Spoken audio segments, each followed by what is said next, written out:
Welcome to the Women's Mental Health Podcast with Randy and Jess. We're two licensed psychotherapists where we talk about mental health, well being, and strategies for coping with life's challenges and how it's all normal. It is so normal. In this episode, we're going to be exploring the topic that is not only relevant to women's mental health, but to a broader understanding about neurodiversity. So we're going to be talking about what does it mean to be on spectrum? Understanding neurodiversity and the experiences of individuals on the autism spectrum is essential, especially in today's world. And today we're going to shed some light on it. Our goal is to provide insights and knowledge that empower you in your mental health and self care. So this podcast is going to touch on what it means to be on the autism spectrum. So, this podcast, we're just going to barely touch the tip, just the tip of the autism spectrum. There is so much under this umbrella, and we will delve more into it in upcoming podcasts. Find us and more resources on womensmentalhealthpodcast.com. Have you ever had these thoughts? What does it mean to be on spectrum? What are some common signs of autism in women over 25? Can women be diagnosed with autism later in life? How can I support a woman or a friend or a child who is on the autism spectrum? What is masking in understanding that along with autism? Are there any mental health challenges associated with being on spectrum? What is sensory sensitivity and how does it affect women on the autism spectrum? Can being on the spectrum affect relationships, including romantic ones? What resources are available for women on the autism spectrum seeking support or diagnosis? Is it possible to be on spectrum and have a successful career and lead a fulfilling life? We will answer these questions fully at the end of the podcast, so stay tuned. Let's start by breaking down what does it mean to be on spectrum. When we talk about being on spectrum, we're usually referring to the autism spectrum. Autism spectrum disorder, or ASD, is a complex neurodevelopmental condition. And so it's important to understand while this affects your mental health, it is really a neurological disorder. One of the most important things to understand is that autism spectrum is incredibly diverse. No two individuals with ASD are exactly alike. It's called a spectrum because it includes such a wide range of strengths and challenges. And the way I always look at a spectrum, Randy, is I always think of like a rainbow. Oh, I love that. There's just a spectrum of colors. Yes, there's the basic red, orange. I know my daughter's better at Yeah. that. But they're always different shades. Depends on the weather and what's going on. And so it's Right, or always how close or how far away you are, and it looks different to everybody too. exactly. So I've always thought of it as like a rainbow. I I don't know if love that's that really is. analogy, but yeah, I was thinking of like because we were saying under the umbrella, I was thinking of a bright colored rainbow color umbrella though, with Huh. all the different colors that it falls under. So it's funny that we were thinking similar things, but like different Interesting. images. Okay. I know some women on the spectrum, they can excel at certain areas like math and art and science, but they will also face unique challenges in different social interactions or with sensory sensitivities. It's crucial to understand that autism can present differently in women than men. It's just so different for women and girls. And women on the spectrum often display what's known as camouflaging or masking. So that's why we call it at times invisible autism, because they might imitate social behaviors to fit in, even though it doesn't come naturally to them. They've learned how to, as we said, like mask or Fake it yeah, almost. fake it. So you've watched how other people interact or how their facial things are or what is expected of you, and you teach yourself how to be that way in different situations. Well, and that masking behavior is incredibly exhausting for anybody who has social anxiety or they have ADHD. Trying to fit in with what we call a neurotypical world is so hard at times because you're trying to, again, mask and act like everybody else when your brain is just different. And so a lot of this will lead to different mental challenges, including anxiety and depression and burnout, which is why it's so important that we talk about this in women's mental health. A lot of women don't realize they're masking. Right. And I didn't realize that I was masking until much later in life. when I started to research more about this and find out more information. And for me, I realized that I thought I had really bad social anxiety my whole life. But it turns out it was my anxiety over masking. I was internalizing everything. And in boys, we often see this like on the outside. We see the effects with girls a lot of times. This is why it's so hard to diagnose, is that we internalize everything and we take it inside, and it makes us feel like we're having anxiety or depression when really it could be this neurological disorder, either ASD or ADHD and things like that. And a lot of people just go, "Oh, well, I'm an introvert living in an extrovert world," Mhm. or "I'm an extroverted introvert." Right. And it really could be that you have an actual diagnosis. So speaking of diagnosis, let's talk about the different ones that are under what we call the umbrella of being on spectrum. So, some of the specific diagnoses that fall within the autism spectrum, one of the most recognized is, of course, autism spectrum disorder itself.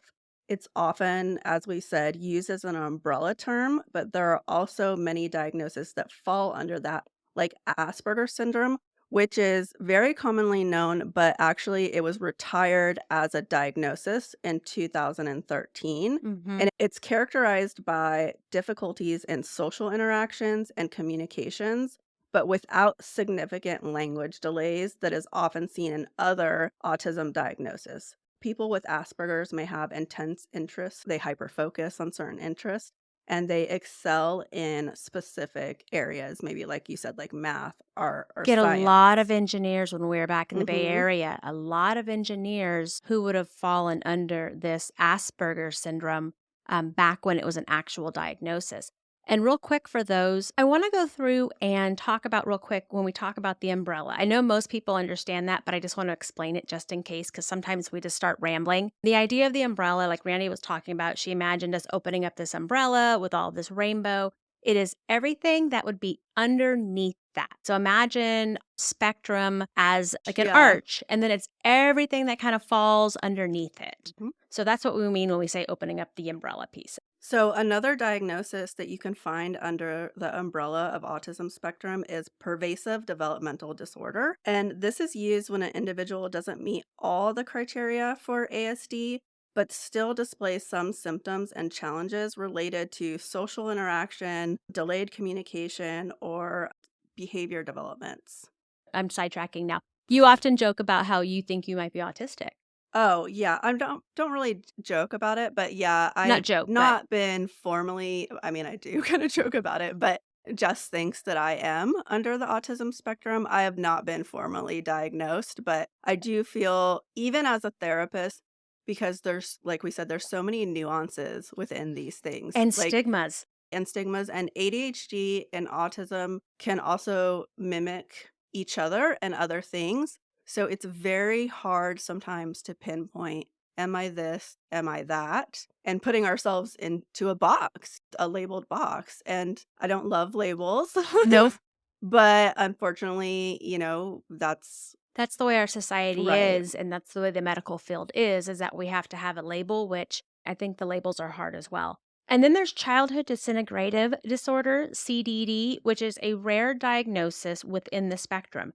It involves a significant loss of previously acquired skills in the areas like language and social and motor functions after a period of what we would call a typical development. So girls and boys, correct? Or is this just Yes, girls? Okay, this just one is girls and boys. mhm. And so with this one, they would be developing normal, neurotypical, and then all of a sudden they would start to decline, and that's where we get the disintegrative and go backwards. It's very scary if you've seen it happen as from, like, a parent perspective, is that because it's almost like, your child's okay, and then they start Oh, it's the one where backtracking, okay, like, they start losing developments that the they inability. yeah, they start losing it, and it's almost like the clock is being turned backwards, but it's very, very rare. I personally have never had any interaction with it in my practice, and And it's also known as Heller syndrome for other people. But it's not to be confused with Rett syndrome, which is also a very rare neurological disorder, but that one exclusively affects girls. And so it's also considered within the spectrum And it also leads to severe impairment in language and motor skills, loss of muscle. But this one is based off of a genetic mutation, but it still falls under the ASD umbrella. Okay, so now that we've just lost half our audience and we've confused the heck out of the other quarter, and then the other quarter's making fun of the fact that we can't say half this stuff, even Yeah. as therapists. Okay, so I want to talk about neurodiverse versus spectrum because I think those can interplay and get confused a lot. Most of us are really familiar with the concept of autism being on spectrum. Although, when we talk about it, there are other things that when we talk about being neurodiverse, like ADHD, dyspraxia, dyslexia, those are all processing delays or processing disorders that are also considered a part of falling under the spectrum of neurodiversity. In general, when people say they're on spectrum, they are referring to autism spectrum. However, a lot of people will also say that being ADHD is also on spectrum. I think it's part of that big rainbow again, and it's a matter of where you are on it. I say spectrumy, and I don't want to offend anybody. They're all kind of They're all jumbled spectrumy. They're together. all It's kind of like a big neurodiverse. It just means that being neurotypical means your brain is, I don't like the word normal, but it is with the mass population. It Mhm. is typical. When your brain is neurodiverse, it is different. It's like imagine just a different path. There's nothing wrong with being neurodiverse. It just means your brain is different. Yes, your brain has different pathways that is not typical, and it's okay to not be typical. Yeah, I personally love my neurodiverse brain, but I've never said I'm on spectrum. But I do think there's a lot of ADHD Yeah, that it that kind of is. overlaps. And we wanted to talk too that it's important for us when we are talking about a spectrum, we are not saying like low to high or like 1 to 10. For us, we feel that being on the spectrum is a collection of strengths, struggles, and different variables that are different for everybody. And to look at it in a positive light can help you really process these things if you are going through this or you have a child that's going through this. We used to say high functioning or low functioning. And that's great if your child is the one that's high functioning because you're like, "Hey, my child's high functioning. She's closer to normal," whatever Mhm. that means. But if your child is what we would consider low functioning, that's not really what you want to say either. And so we have gotten rid of the high and low functioning. It's Right. very similar They do to now say kind of like ASD1, there's different levels, which means the same things, but it's not as intrusive to say, like, nobody, like you said before, nobody wants to say my child is low functioning. You don't want to say that about anything, like my child can't do this. It's hard. You don't want to hurt, it hurts your heart, yes. saying those types of things and putting your kids into a category. And that it makes it sound like they can't achieve things when really it's a struggle when these things are happening. But there is so much you can achieve if Mhm. you have the understanding and you can empower yourself with that. Exactly, Randy. So we need to get rid of the high and low functioning. For those out there who are still using that terminology, we just don't use that anymore. So, Randy, let's talk about how do we find support as women with ourselves or our children? Well, first and foremost, education is key. Like listening to podcasts like this, like doing some research, learning about the diverse experiences of individuals on the spectrum, which can really help you foster empathy and understanding and educating other people around you too. Talking openly about it and not hiding it away like it's a dirty secret. Exactly. For women who suspect they might be on spectrum or have been recently diagnosed as being on spectrum, seek professional help. It's really important because the diagnosis can open doors to understanding yourself better. It can also open a door to some grief. A Mhm. lot of people that I work with, Randy and I included, who are diagnosed with ADHD late in life, there's a lot of grief that happens. You have this immediate, like, "Oh, that makes Your sense." life suddenly makes sense, but then you see there was all these things, other pathways you could have taken had you been diagnosed early. And you walk through this grief process Yep. of like, well, my life could have been this or that. And And how come nobody knew, or how right. come that nobody stepped in to help? So there is this aha and grief that happens at the same time. But it can also open up a world of support and understanding. Being able to understand yourself in a different light and why you do some of the things you do or why you've struggled the way you've struggled can be so empowering in itself. It was for me to be like, "Oh my gosh, like this all clicks together." And included in that is communication. It's just Mhm. so important. Encouraging communication about this with your family, with your community, with your friends, just helping reduce that stigma can create just so many more supportive environments. I know I've had to do that for my own child who is on the spectrum, and just educating his teachers and his support systems at school or camps has just opened up their eyes too and helps them support him and us as a family as well. And a lot of people and teachers think they understand, "Oh, I understand ADHD," or, "Oh, I understand Mm, autism." But because there's so many variables, like we were just talking right, about, that you have to understand the person. You have to understand each child or each individual and be open to that. That's the other part, is really having empathy and understanding and learning and wanting to learn about that. right. And understanding that every diagnosis is different. Every child, every woman, every person's situation, it's not going to be a one size fit all. It's like saying it's a car. Okay, great. We all know what a car, an SUV, a Hmm. truck is. But when we start looking at what different kinds of cars, oh my gosh, now we have sports cars, we have all wheel drive cars. Right. Does it have a sunroof? Does it have fancy rims? Does it have a surround sound system? Does it have heated seats? Okay. She's So, talking about her car. Okay.